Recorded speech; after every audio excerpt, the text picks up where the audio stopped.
The American West. 2 million square miles of natural wonder.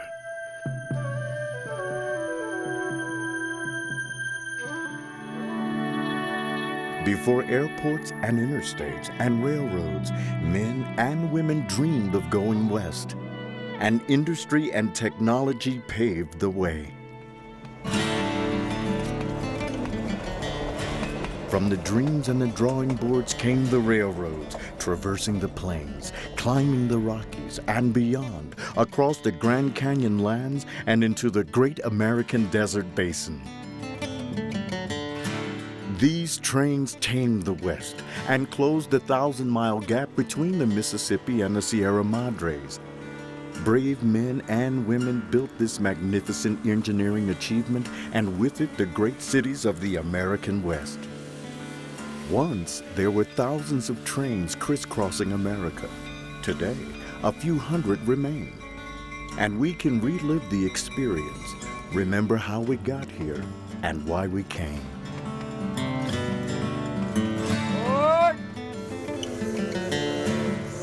Now, climb aboard and ride the rails that conquered this wilderness. See life in shades of steel and smoke, cinder and ash, oil and iron, when you ride along on Trains of the American West.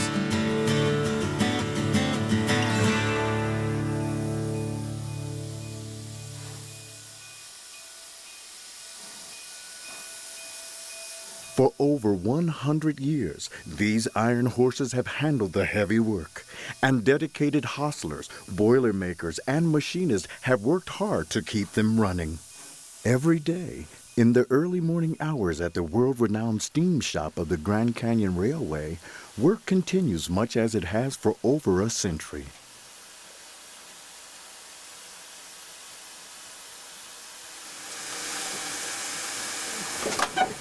Okay. Let me go ahead and turn that turret on. Turret on.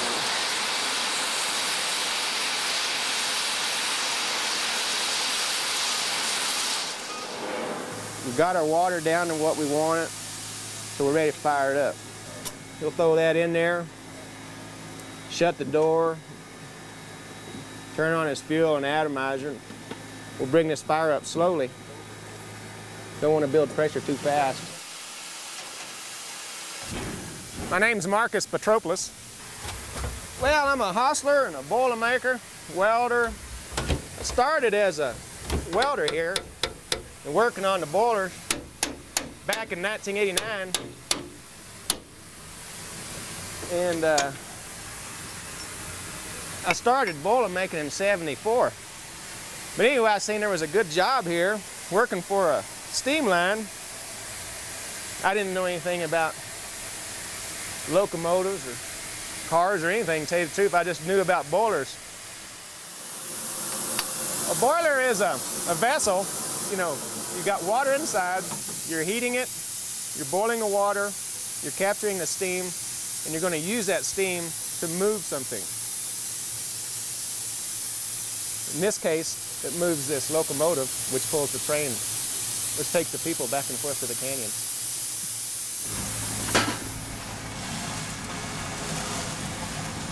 To a boilermaker, that's how they see it. Then they're proud of their boiler, and they keep that boiler steady. And it's a lot harder to keep. I'll tell you, kudos to our boilermakers here. They do a really good job.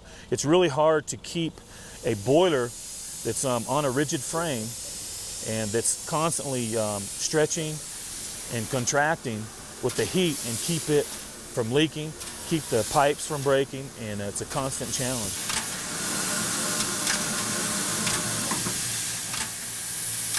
I'm listening to different sounds here.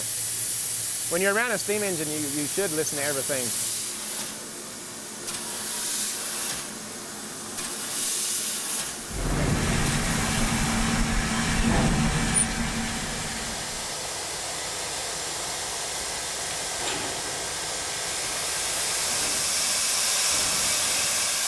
I would describe a steam locomotive almost like a person. They're kind of alive. They're kind of like waking up a beast in the morning. When you fire them up, they start creaking and stretching, and as you turn on the different apparatuses on the steam engine, they get louder and noisier and bigger, and then by the time you're ready to pull the throttle and put her under steam, the steam engine is its own beast. When you have a steam engine that is dead, it's no pressure in it, it's dead. And when you start it cold, like we do here all the time, and all of a sudden you start heating the water, building pressure, it comes alive. When it comes alive, you have to start paying attention to it. And it's a kind of a seat of your pants feel that you get, and it's nothing that you can teach. Some people can do it and some people can't. Without roller bearings, no sealed roller bearings, the steam engine is mostly all friction, and it's amazing to watch those operate, and all those friction parts slide and hammer and pound and move together in harmony and make it go down the track.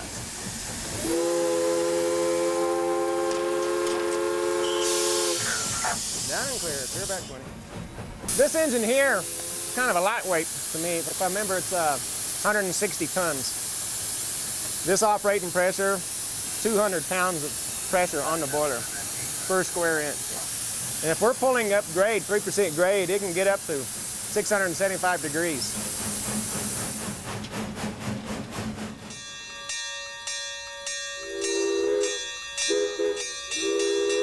You think about it, a long time ago, they had all these steam engines running around the country, and they had all these roundhouses and what have you. They had to keep them going. So there was all this, you had to make boilers, in other words. There's some of the old technology that we just can't duplicate today. They employed thousands and thousands of people across the country. You know, the whole country worked for the railroad at one time, and you just can't duplicate some of those artisans' work that they did in the old days. It's part of history, like whatever you do to this engine, you're just adding to its life. And if you do bad work, you know, it'll be the end of the steam engine. There'll be no more. Run it good, work it good, take care of it, and it'll last a long time.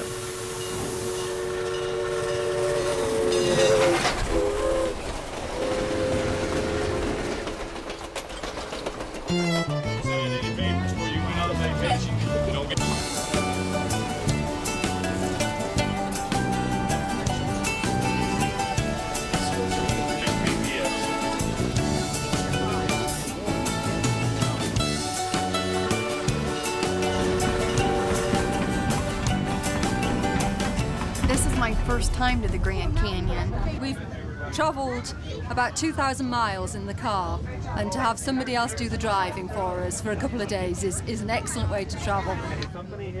We have 650 souls on board today, and I trust probably 649 of them are having the time of their life. I actually teach back at home. I teach about the development of the American West. You know, I've been teaching about pioneers coming across to the West and just not appreciated the distances that these people were traveling. And I've found that the 2,000 miles that we've traveled really quite difficult. But to do it in a covered wagon, they were brave people. There's the old stagecoach road right down there. So 8 hours on the stagecoach versus 3 hours by Santa Fe Railway. The railway won. In the West, we had the train robberies. Oh, train robberies.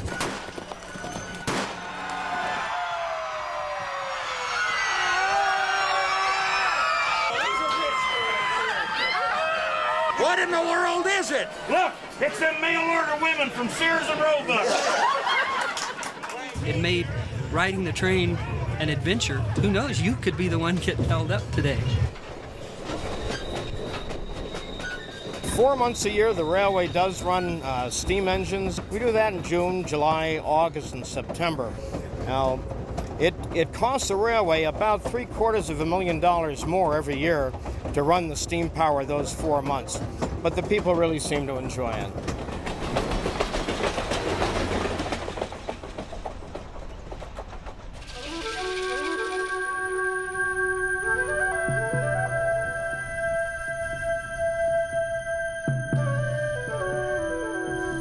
The Grand Canyon, to me, is still the raw West.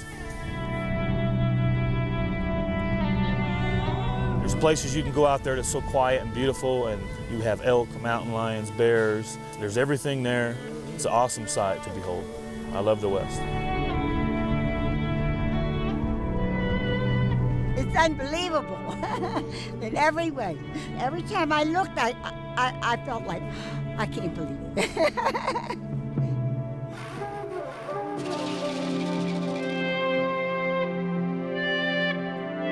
This untamed frontier was a new world to the brave souls who headed west. Early American railways dominated trade and transportation east of the Mississippi. It was in 1869 that the country was tied together with a ribbon of steel when the Union Pacific and the Central Pacific Railroads joined up at Promontory Summit. I'm Engineer Rick, and I'm the engineer at Jupiter here at the Golden Spike National Historic Site at Promontory Summit, Utah. And I'm one of two engineers that have a full-time employment taking care of the two most beautiful locomotives in the world, the 119 and, of course, the Jupiter back there behind me. Typically, the engineer was assigned a locomotive. He took special interest in that locomotive, and he took special interest to make sure that his firemen maintained the engine in a clean and sparkling condition. The railroads themselves took particular pride. This was their billboard, if you will, advertising the opulence of their railroad, and it could be seen for miles, shining in the sun, the bright brass and the gold leaf of the engines.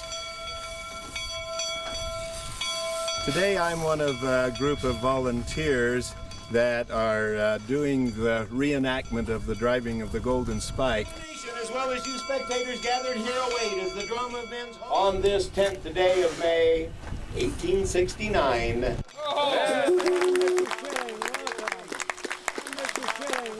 The last fight. Hip hip! Hooray! Hip hip! Hooray! Hip hip!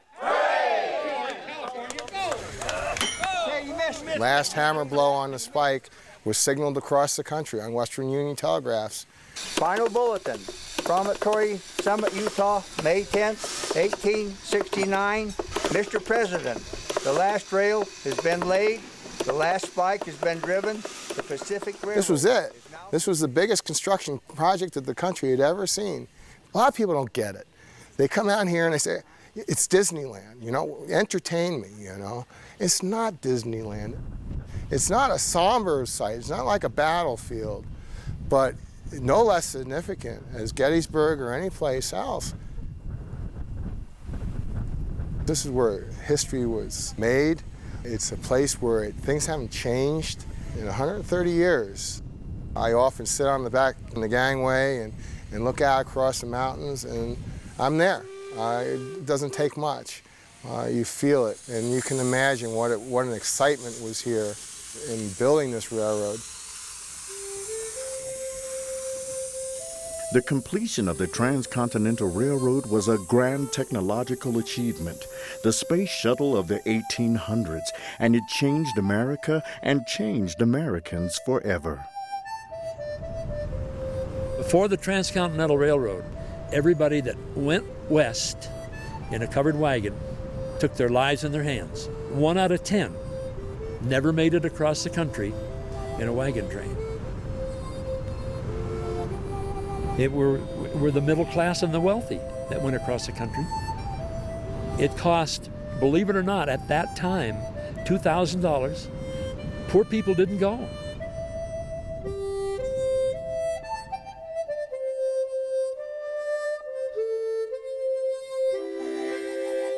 The railroad provided a safer, smoother trip across the continent deep into the heart of the Rocky Mountains. The Durango Silverton Narrow Gauge Railroad, one of the greatest mountain railroads, steams through the San Juan wilderness.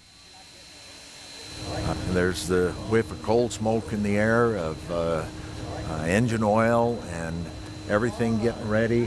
You can hear the bell ringing on the train as it moves through the yard in the background, and it's very exciting to me to come down every morning because there's always something a little different. Everybody is coming with great expectation of the ride that they're going to take. So it makes it kind of nice, the romance of the coal-fired locomotive.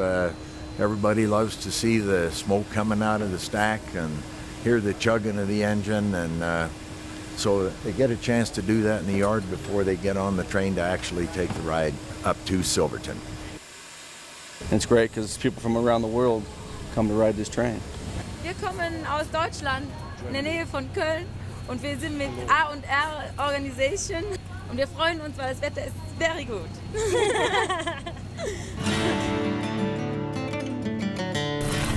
So as soon as we're done with this, we'll pull the blue flag off the locomotive and we're clear to go.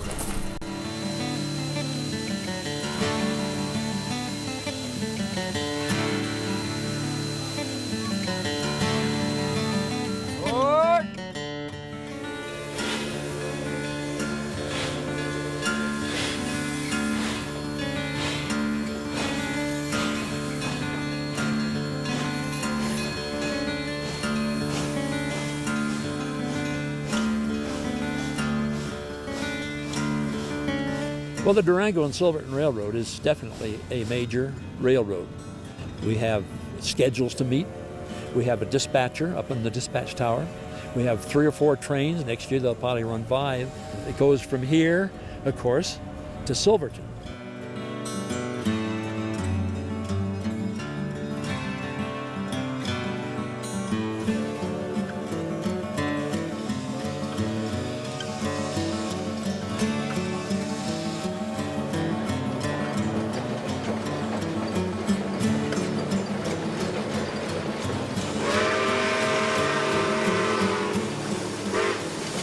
Morning, isn't it?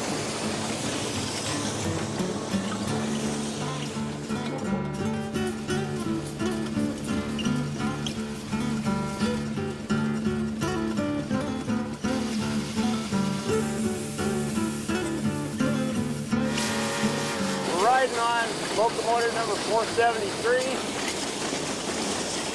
One of our American locomotives built in 1923. Today we're pulling this train from Durango all the way to Silverton. Once they get out of town and once they get away from the condominiums and the development along the river, they get into the wild country. They're completely away from civilization. The only contact they have with civilization are those 2 thin ribbons of iron. And and that's what makes it kind of neat. They go over old bridges that were built in the 80s and over trestles across the raging rivers.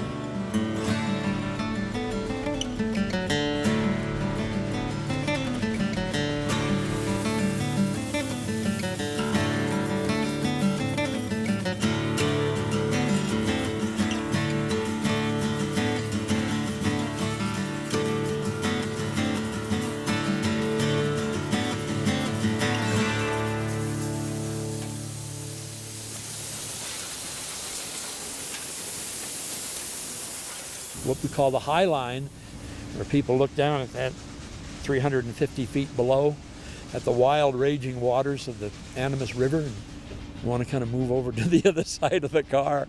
It's a real great experience.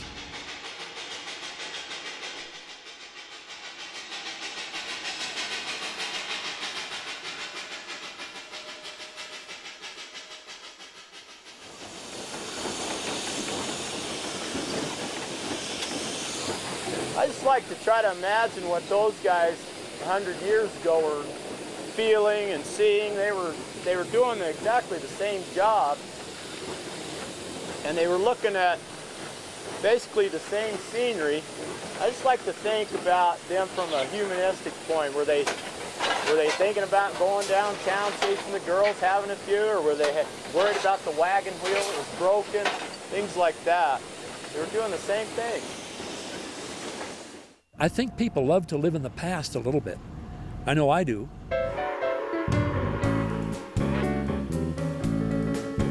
To imagine that this is what it would have been like 100 years ago, very slow, very rickety.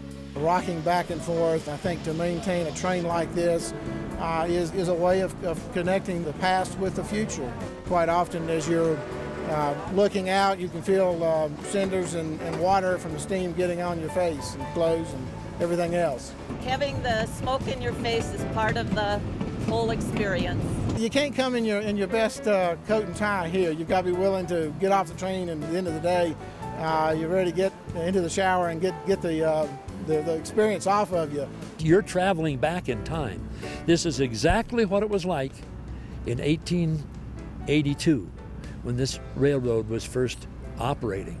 The same locomotive, the same form of power, coal-fired engines. You're getting a little bit of soot, just like they did back there, and you get the clickety-clack of the wheels and the squeal of going around the curves, and the speed is about the same, and the scenery hasn't changed at all. Thank God.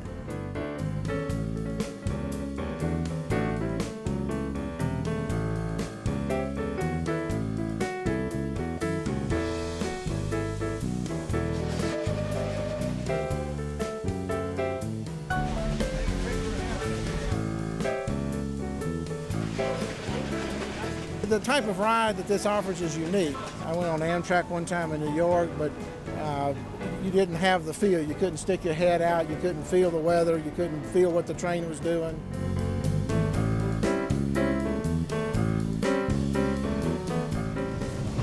was a little bit cold when we started, and we, for once in our lives, prepared adequately, bought warm coats, but we didn't anticipate there was going to be a slight sleet snowstorm. It's cold. Yeah. We're out in the beauty of Colorado. It's just a different kind of pretty. I just wonder how many people that ride the train really are rail fans, or whether they're scenery fans, or whether they're history fans. You know, it's a real great experience. And of course they can look up if they want and see the San Juans, the mountains that have been there forever, and the snow and the wild country and the waterfalls. It's a never-ending vista, and it changes with every 100 feet that the railroad travels. I'm a rail fan from way back, and good, bad, or indifferent, I'll live and die a rail fan.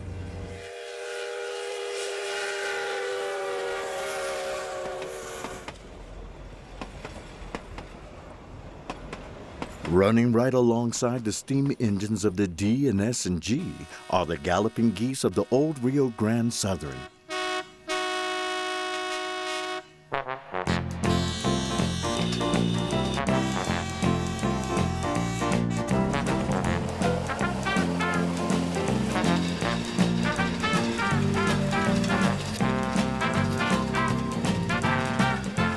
They are kind of homemade. It is a thrill that they're still here. Possibly because it's cobbled together out of junk. They were junkyard queens. It's a little bumpy in places. The sign of the ultimate rail fan. It's weird because you're in a car body, but you're going down the tracks. It just puts a smile on their face.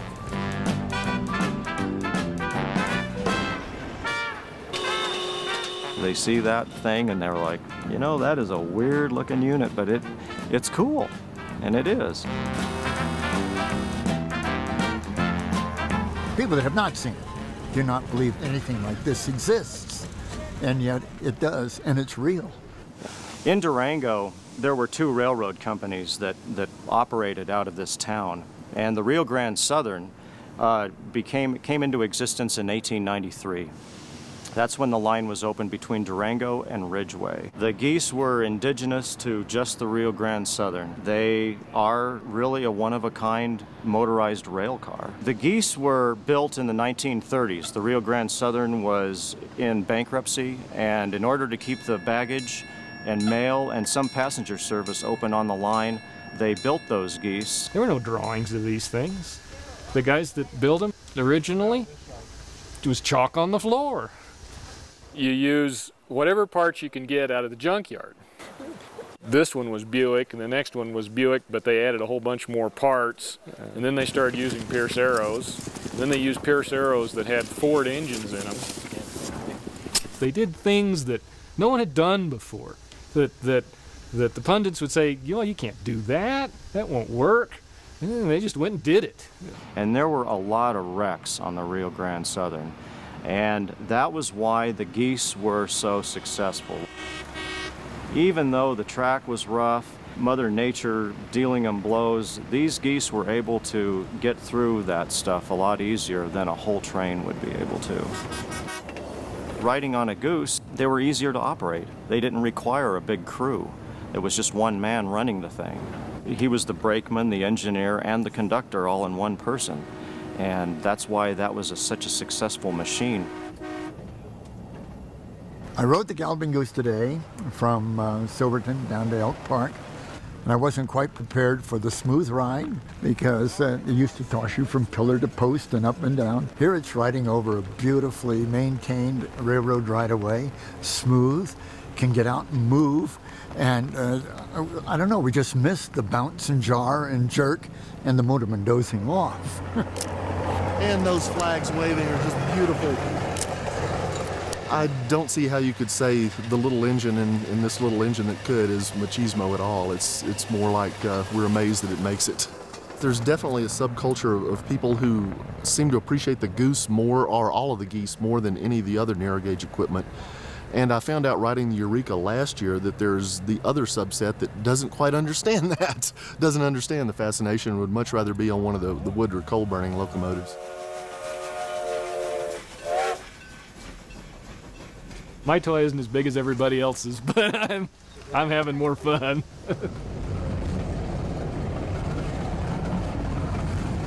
Trains have personalities. They're as different as the folks who run them and ride them. Some are a little goofy, and some are truly grand. The American Orient Express is a luxurious way to relax, unwind, and explore the natural wonders of North America. In our culture, travel is not important anymore. Destination is important. And we go as fast as we can from place to place. This here, the journey is the experience. The American West is fascinating.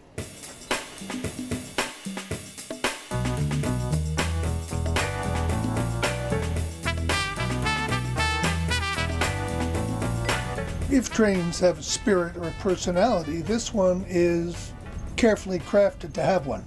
The personality of that is of old world charm, old-fashioned elegance and service. This is the American Orient Express. This is the most glamorous train in America. Which is why we're on it. Which is why we're here. They called us and said, would you please come on the trip? And we said, well, we need you. So they paid us a lot of money, and here we are. Geez, with the sun shining on it. It's gorgeous. Look, there's a little street down there. My favorite part of the train is right here, just watching the scenery go by. What's kind of great is that when you look at these windows, you realize that this is what it must have looked like, roughly 100 years ago. So the cars are old, the scenery's been here forever, so the only thing that's new is you. I chose to come on this trip because it was our 25th wedding anniversary, and we thought the train would be something really romantic and fun and elegant and kind of travel like people did in the 20s and 30s.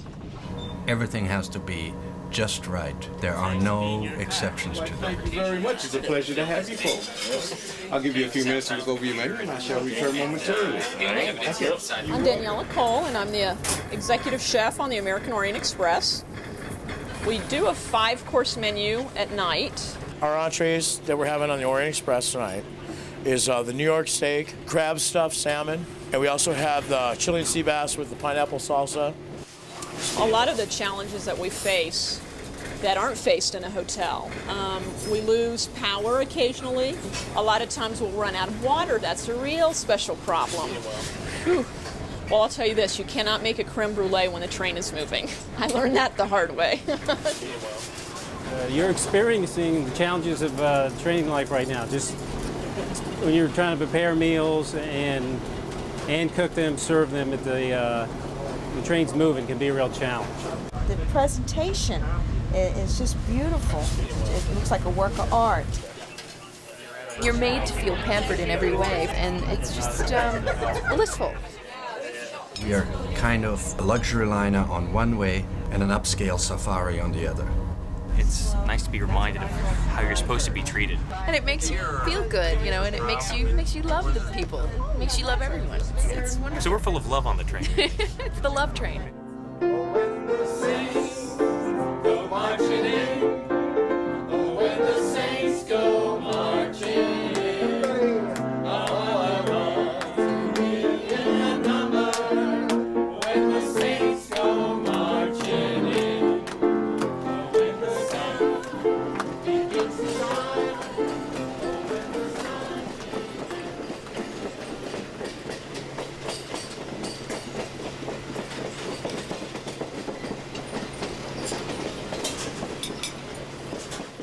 Well, it's going back to the old era.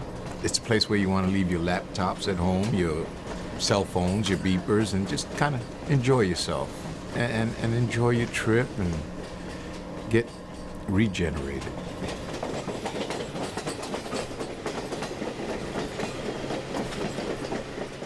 One of the most popular ways to enjoy the unspoiled wide open spaces of America is by touring the national parks of the West on board the American Orient Express.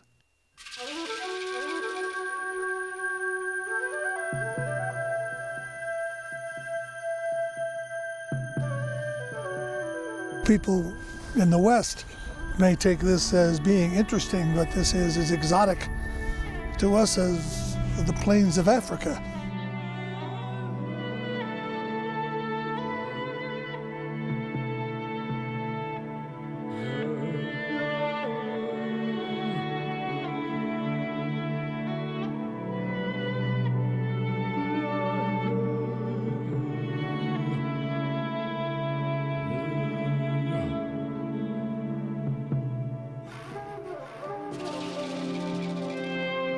I think America's romance with the West is because of the great expanses and the beautiful mountains and just the feeling of freedom.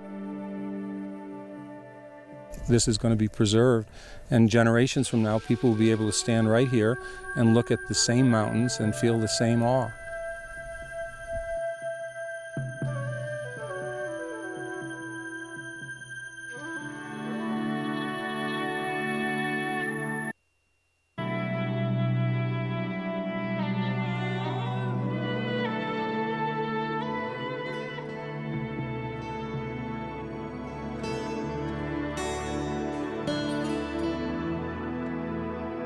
It's coming to a place that is brand new, something that you have never seen before, and just going out and exploring that area and learning about it for yourself.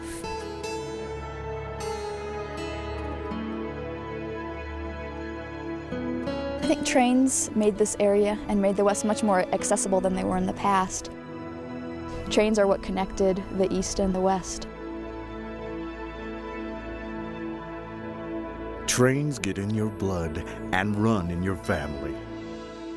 Such is the case with the Royal Gorge Route Scenic Railroad that rumbles through Royal Gorge out of Canyon City, Colorado.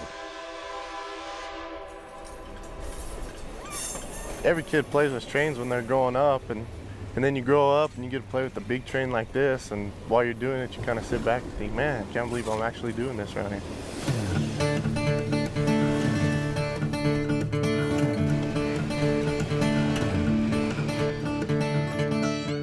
Me and my dad worked together here for about 2.5 years.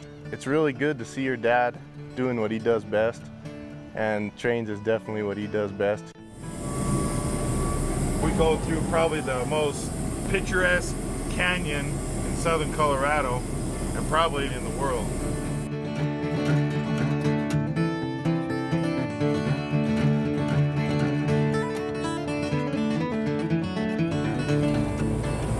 After you enter this rock, you're in the gateway of the Rockies. You're out of the flat country. You're in the mountains of Colorado, Utah. We call this the gate of the gorge.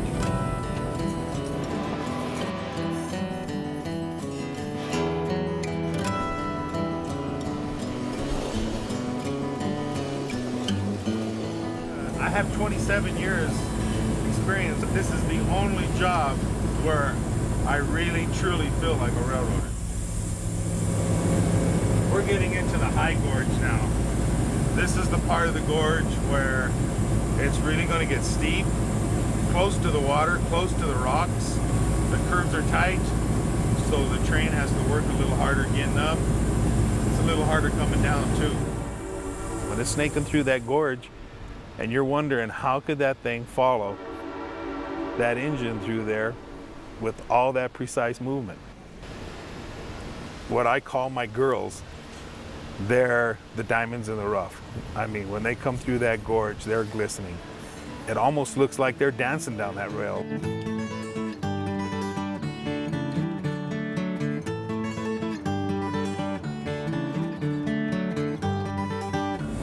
That's the Royal Gorge. That's the highest suspension bridge in the world. The depth of that gorge is unbelievable. When you look up at that bridge and those people are sitting up there on top of that bridge, and you just know that that's ridiculously high.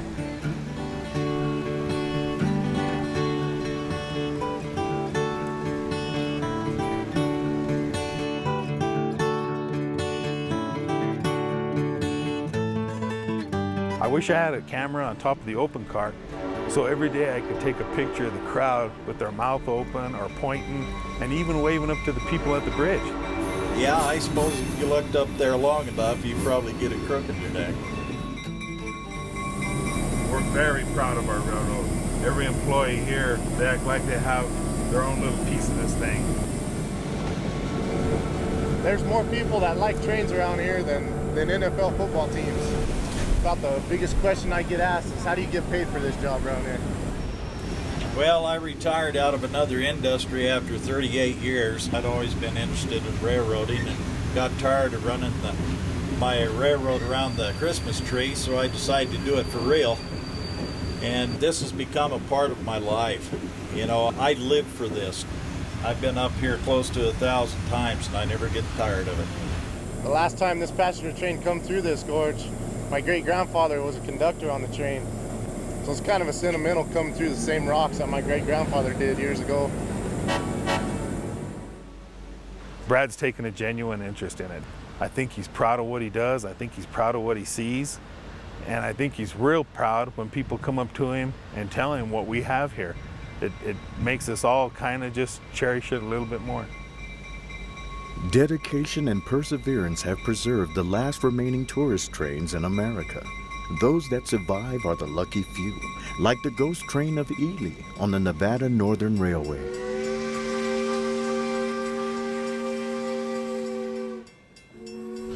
Early on in American history, we had 20,000 different locomotives, all operating very much like the ones that operate here in eastern Nevada operate.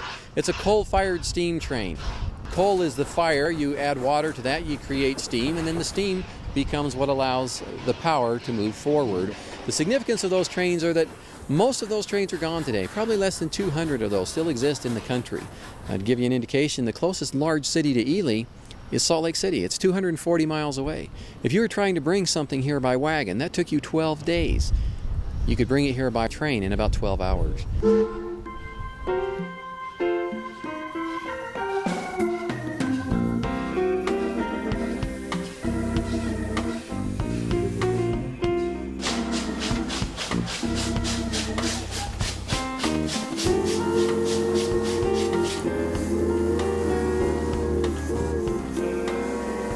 The Nevada Northern Railroad originally started in 1906. It was started because we wanted to haul copper from eastern Nevada out to the rest of the world because of Alexander Graham Bell's invention of the telephone and Thomas Edison's invention of the light bulb. Early on in the early part of this century, Ely, Nevada provided about 40% of copper in the United States. Now you can use gold for wire. Gold makes a great wire. You simply can't afford it. But copper makes an equally great wire, and copper is relatively abundant. At least it's abundant in eastern Nevada.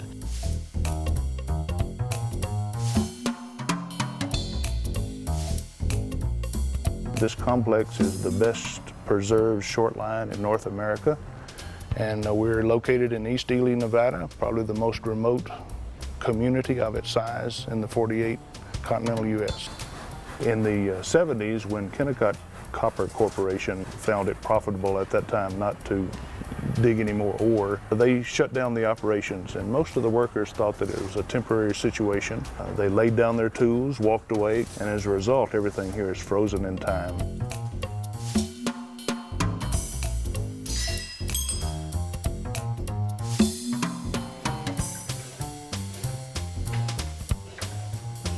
We have a great collection of cars here on the Nevada Northern Railroad. The train that operates a tourist ride today is locomotive number 40. It's a 96-ton locomotive. She has hauled more than 6 million passengers. You will pass through one of the few curved railroad tunnels in the world. Most of them are straight. The name of the Ghost Train goes back to legend, and we had a gentleman here on the Nevada Northern Railroad who loved steam equipment. He was the master mechanic. He kept those pieces of equipment operating. And there was an order that came down from the main office that said, there's so much metal in any one of these, we want to scrap that out. Well, the gentleman looked at that order and looked at locomotive number 40 and said, I love that locomotive. I don't want that locomotive to go away. And so very carefully and very lovingly, he hid that locomotive. They would take the engine and cover it with scrap metal or run it up a spur into the canyon when the bean counters came by. And periodically, a 96-ton locomotive would be hidden, and he was able to do that for about 20 years. Hence the Ghost Train of Ely.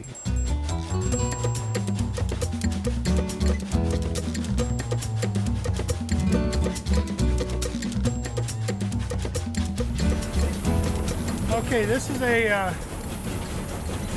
what's called a 10-wheeler, a 460 Baldwin, made in 1910. I'm going to wait till we get through this tunnel before I add coal in order not to make smoke in the tunnel for the people on the train.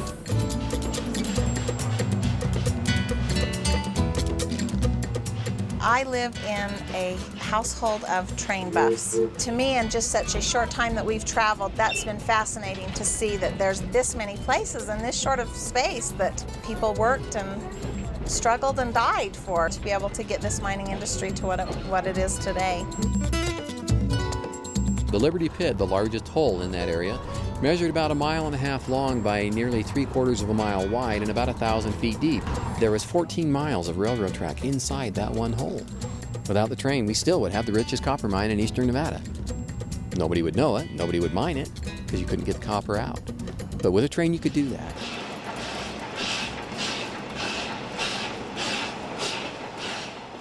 Every so often I need to add coal.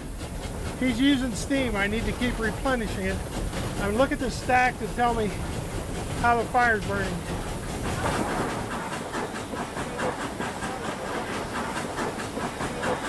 When I put in coal, it burns black smoke for a while. When it clears up, it's ready to take more coal.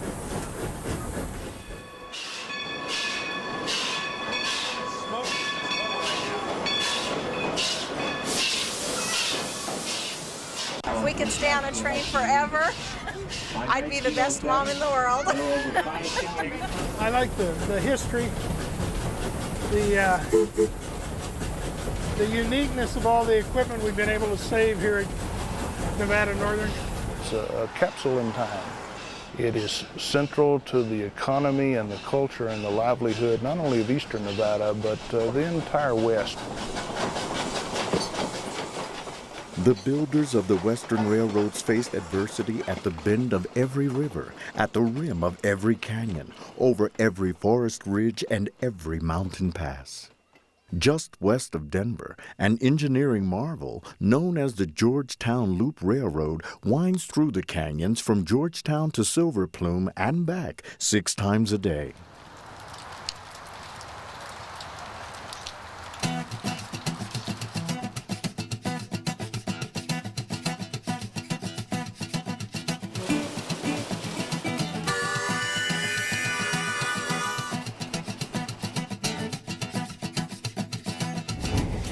Tourist railroads are important because the younger generations don't know what a steam engine is. They look at these things and say, what is that? I had one running through my backyard when I was a kid. I knew what it was, but there is no such thing. It's just steam, you know, it's something that's different. It's unique. It was a way of life. it no longer is. When the love of it gets in your blood, it's in your blood. You can't get it out. We like to try to keep it alive and going so everybody else can enjoy it. It's insulary. They're here, and you got to come and see them. They don't come to you.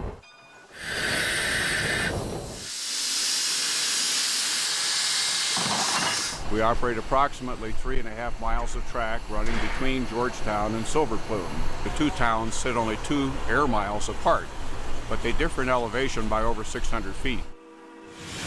The Georgetown Loop is a narrow gauge railroad, which means the rails are 3 feet between the insides of the rails. It's a lot easier to build a grade that will handle a narrow gauge track than a standard gauge track. The narrow gauge actually dictates the use of smaller equipment. The smaller equipment is able to take the tighter curves. And we have curves on here that a mainline railroad would choke if they even saw them, you know. You can almost reach out and touch the train going around the other side of the curve. It's that sharp a curve. That's one of the factors that makes this different than flatland railroading. The other is simply the grades. They had the grade come out of Georgetown, up the valley, turn, go back towards Georgetown, turn again, cross over the other track, and then come on up towards Silver Plume. So the whole thing became an engineering marvel. Engine number 12 weighs about 60 tons and a top speed of a rip-roaring 15 miles an hour. All of the locomotives here at the Loop are oil-burning engines. Oil burners were really preferred in the West for logging industry because they didn't throw cinders out. After all, when you're going through a forest and the forest is the product you're going to sell, you don't want to burn it down. And what we're utilizing here are Shay engines. Shays are very unconventional. Instead of a cylinder on each side, they have 3 small cylinders. They're located only on the right-hand side of the locomotive. If you want to go over 15 miles an hour with them, I tell people you have to push them off a cliff because they just can't make that machinery fly around any faster than that.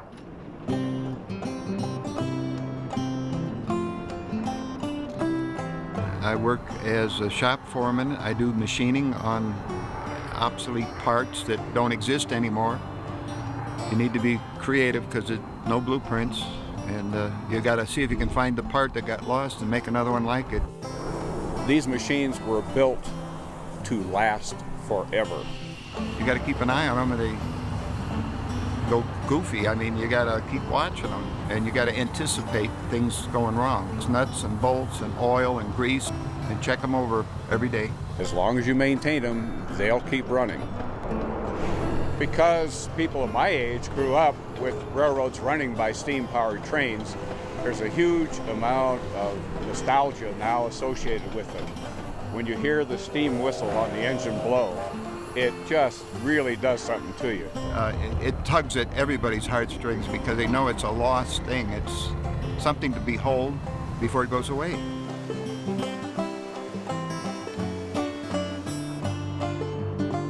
Like the Loop, many other short lines cut across the West, carving their niche out of the rugged western wilderness.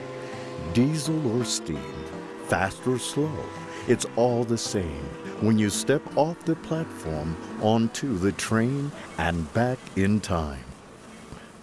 The Heber Creeper rolls out of Heber City, Utah, and is one of the slowest rides in the West. We're in Heber City, Utah, about 45 miles southeast of Salt Lake City. We're up in the mountains in a little valley about 5,500 feet. The train began in 1899 as the Denver Rio Grande, later became the Denver Rio Grande Western. It was primarily a freight hauling railroad. It was so slow, it got the name the Heber Creeper. One story has it that a newlywed couple boarded in Provo and had their first child when the train pulled into the Heber station.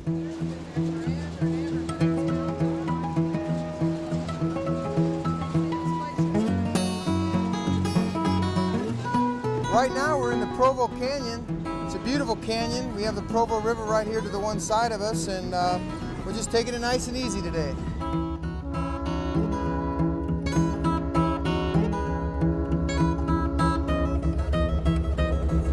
We leave Heber City and we travel across the farmlands of the Heber Valley. And then our train follows the lake shore of Deer Creek. And then we descend into a glacier-carved canyon called the Provo Canyon, and we follow the icy waters of the Provo River down to Vivian Park. You can reach out and touch the trees if you want to.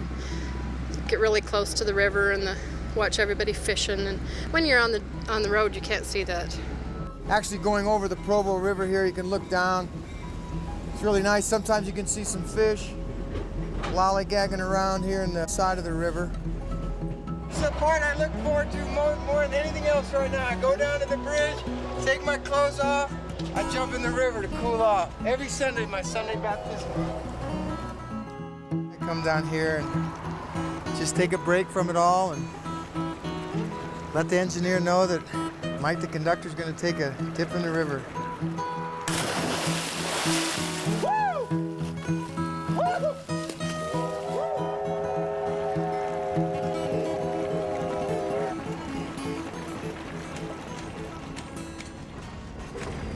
We're traversing the line down in Provo Canyon, and all of a sudden the fireman just got white as a ghost and started going, oh, and he kept looking, and I says, Mike, what's the matter? And he just kept pointing and pointing. So I slammed the train into emergency, and we slid to a stop, and he said, you're not going to believe what you just hit.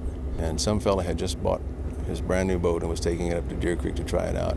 He was hauling it up Provo Canyon behind his car on his trailer, and the trailer came unhooked. The boat banged on the trailer to the edge of the highway, flew off the trailer, went down the hillside, landed on the tracks, and we came around a corner and cut it in half. I'm the only engineer on this railroad that's ever hit a boat.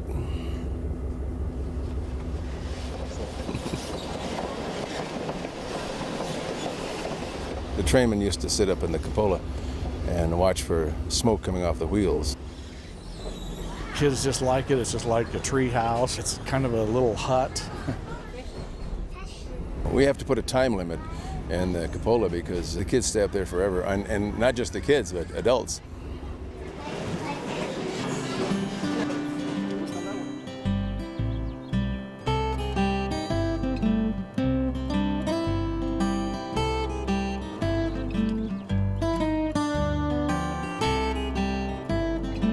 In the old days, it wasn't a train until the caboose was hooked on.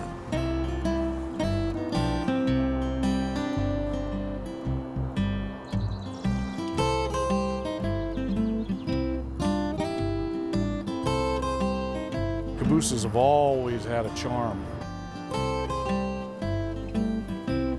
It was the home away from home for the crew.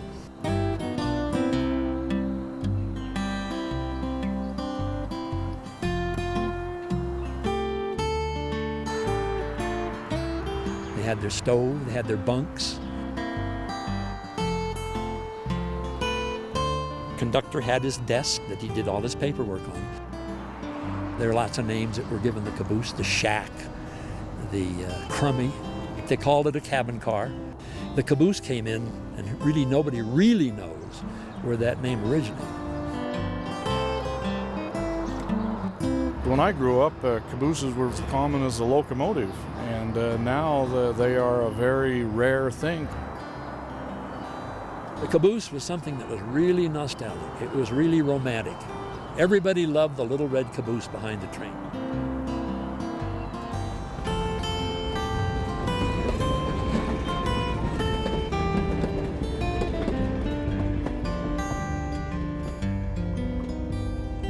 The excitement of getting on that train and wondering what's going to happen at the other end, that's the romance.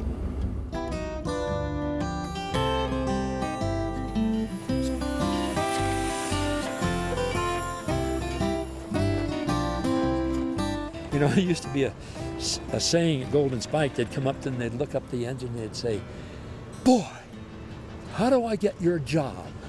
And I'd say, "Kill me." I can't tell you exactly why we do it. Maybe it smells good. I'm getting coal smoke and dust and pollution in my face and on my clothes. I love it.